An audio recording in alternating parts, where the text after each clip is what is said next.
We finally arrived in our Airbnb in Rome. Welcome back to our channel.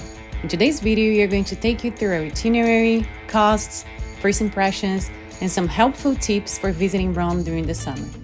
Yes, it's hot. Yes, it's crowded. Is it still worth the trip? Let's find out together. If you're new here, we are Mo and Rafa, a couple with a mission to explore this beautiful world that's truly ours to discover.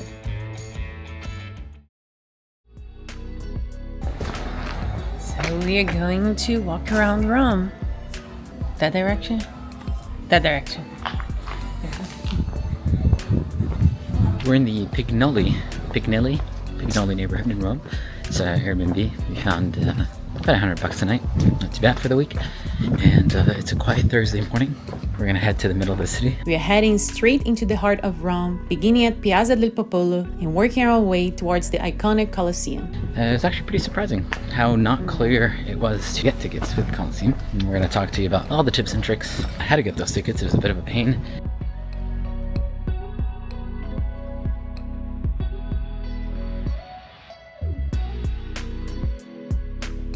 Apparently the metro is pretty deep underground. If you're using the Rome metro station, it takes a bit of time. So we have trains here at the Pigneto station on line C, which is a new line. The trains run about every 8 minutes in the middle of the day. Not too bad, but just consider it if you're connecting somewhere. You might have to wait a bit.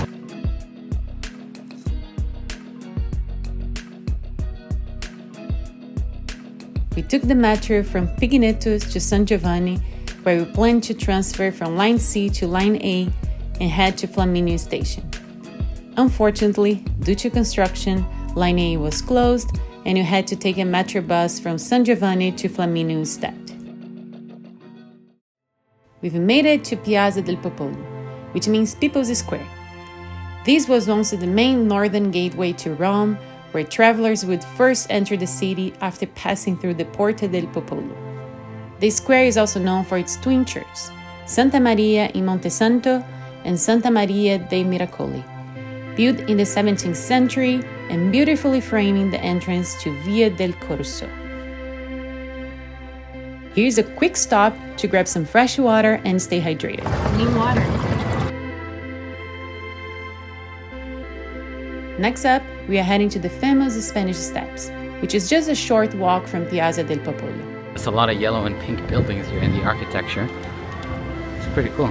Soft pink and yellow are common colors in Rome, typical of Rome's Baroque and Renaissance architecture, adding warmth and charm as you walk through the streets. Just arrived at the Spanish Steps. It's not too busy. There's a bit of people, but it's not crazy. Built in the 18th century, they connect Piazza di Spagna with the Trinità dei Monti church at the top. After a quick stop to grab some water from one of Rome's handy fountains, we are ready to take in the views before continuing our walk through the city. Just a few meters from the Spanish Steps, you find Pastificio Guerra, a great spot for fresh pasta after 1 p.m., and it's only €5. Next, we are heading to the Pantheon. On our way to the Pantheon, we pass through Piazza Navona. Its unique oval shape comes from being built on the site of an ancient Roman stadium. The square is lined with charming restaurants and cafes, making it a great spot for a coffee break. Now we've arrived at the Pantheon, one of the best preserved monuments of ancient Rome. It's a perfect sphere from the back. So it's like two sections. Apparently it's been built about 2,000 years ago. It is a marvel of engineering, and it tells us a lot about how the Romans were pretty advanced. If you look at the front, it looks pretty Greek, right? It uses the typical Greek pillars in the beginning to show you classical. But then, if you notice over here, this is where the Romans really did well with their circular buildings that didn't need pillars. That's because they invented the use of concrete. The massive dome is still the largest unreinforced concrete dome in the world. We were able to buy our tickets to the Pantheon on the spot, but make sure to bring cash. The cash line is much shorter. Next, we are heading to the famous Trevi Fountain.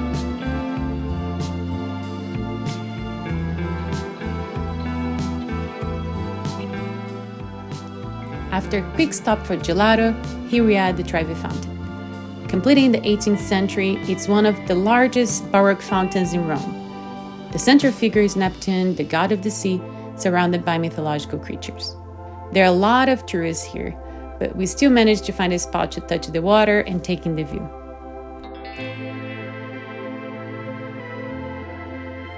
Lots of people, but if you actually want to touch it and really just spend a peaceful moment, go all the way to the right, to the furthest point. I guess most tourists are too lazy, they just see the center picture and stick there. But I'm now walking towards the Colosseum. We have tickets at 4:15 that we booked. We're going to tell you exactly how you can be as efficient, cost effective, and without the stress of getting scammed. We didn't really find a lot of information on how to do this correctly, so we just wanted to share how we did it.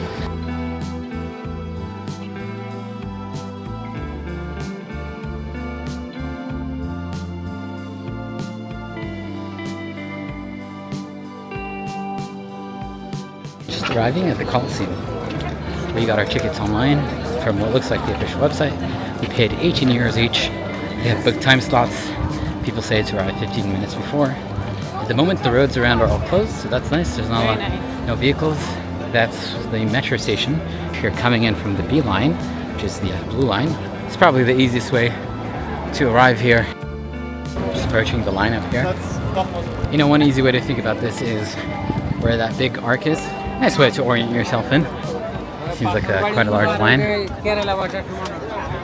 We went through a first check, second check with ID, so remember bring an ID. We use our driver's license, but lots of people have passports. Now we're at, it looks like a third checkpoint.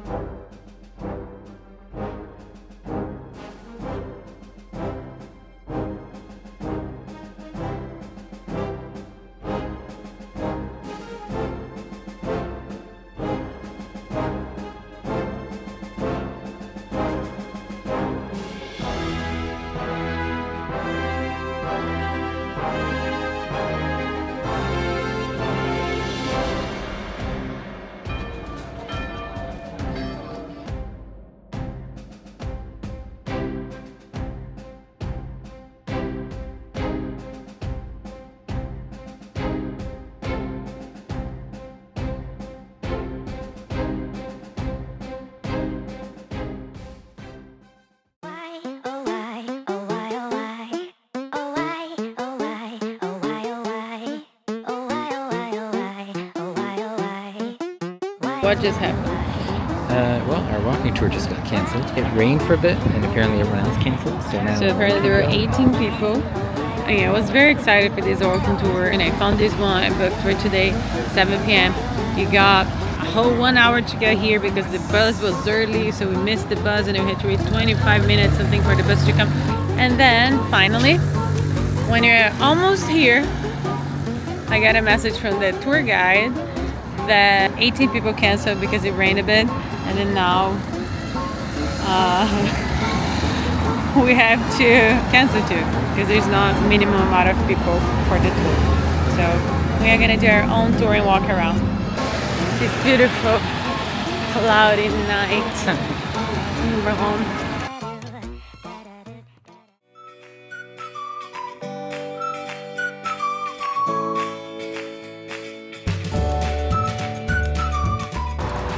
Sunset in Rome. Can't miss it.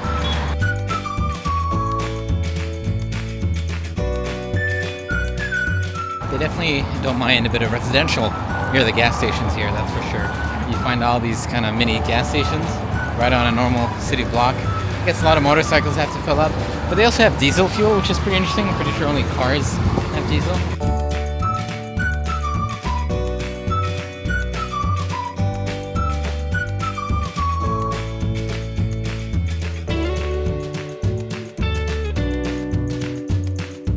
It's just so much better to walk at night. So much better. Way better. I'm calm. I can look at details. I'm not rushed. I'm not wet. It's just nice and dry. That's true. Why I'm walking fast? There's no need. I have to slow down.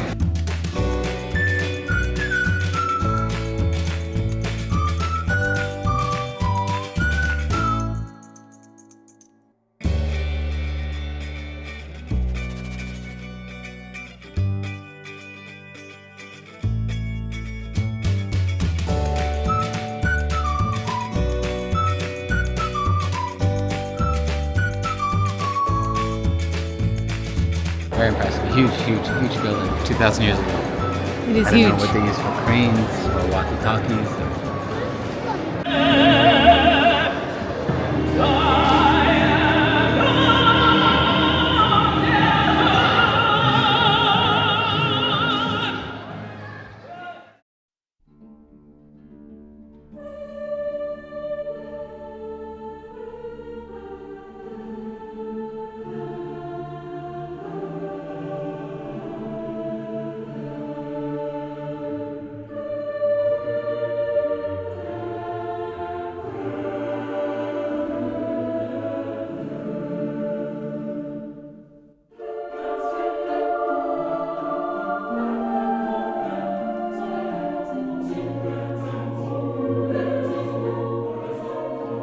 It's a city-state, technically the world's smallest country. Here we are. Wait, where are we? Vatican.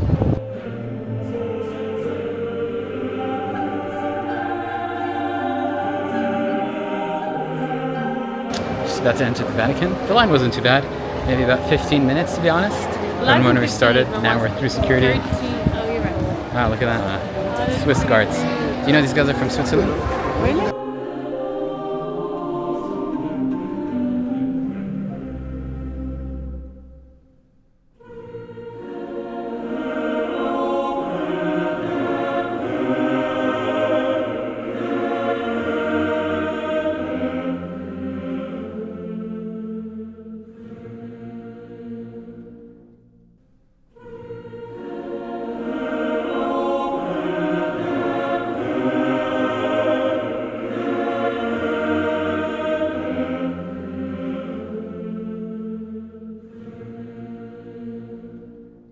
I've been in Rome for about a week now. Some pros, some cons, for sure. Old city, so it's like a open air museum, as they all say now. You know, definitely cultural. Food is affordable, pretty affordable. And then some cons, of course. Keep it real. We're here in the summertime, and I would say it's overly touristic. I think if half the tourists disappear, it'd be a bit better. It's not just the tourists themselves, like as numbers, but what the tourist brings in terms of businesses and what they pay for, and how dirty they make the city. And you know, we've seen multiple times tourists just kind of throw things on the ground. It's pretty hot too as well, so there's a lot of lineups, lots of things outside to do. But also, you know, with tourists, you get a lot of restaurants and shops that are just catered to tourists, so everything's in English, and you know, things get overpriced, and people try to sell you stuff all the time. The other big con, and I didn't really notice this before, the metro system it's alright. They have 3 lines, 2 of them that really work, with one of them that actually is the central one that takes you across most of the popular places, Metro Line A. And we've been pretty unfortunate that when we've been here, they've been doing upgrades to half of it, so it's been closed. So we had to switch a lot of trains or take buses. The buses aren't bad, but they're just almost never on time, and you can't really trust any Google Map estimation, so you just gotta go there and wait for 30 minutes. Sometimes buses that should show up don't show up, and when they show up, they're pretty packed because all the other tourists also didn't know about this. It kind of makes it hard to go around. We've been to Milan before in northern Italy, and it's very different than Rome, so just be aware when you come to Italy. Not all of Italy is the same. I would say it's even a bigger difference than most places across the US. North Italy is more like Switzerland, France. South Italy is just kind of its own thing. It gets rough, you know. Well, I would say my best pro tips, if you're here to see the history of Rome, and that's all you care about, come to middle to end fall, so I'm talking October, November, or maybe March, April at the max. Even winter if you don't mind it, in December, January. Book a place pretty central, near the Colosseum, near the Pantheon, so that you don't really have to worry yourself too much about the metro, and you get to walk around, enjoy the sights without being in the heat. Side note, we were able to fly to Europe basically for free from Canada. We've been enjoying a lot of our lounges whenever we're in airports. Flying around these short hops can get pretty tiring. Sometimes we have to check out and get to the airport many hours before our flight, and we're super lucky to get priority pass as one of the benefits with our credit card. If you want to be able to get a credit card that lets you get massive amount of points, makes you easily fly to Europe multiple times a year for free, get $300 flight credit or travel credit they use. We booked our flight from Nice to here for free. We booked from Ottawa to Paris for free, and we've been able to enjoy all the languages, all with our Capital One Venture X card. If you're interested, click on the link below, and you can actually get 25,000 miles extra if you follow our link through. Thanks, guys. Just landed in Tirana.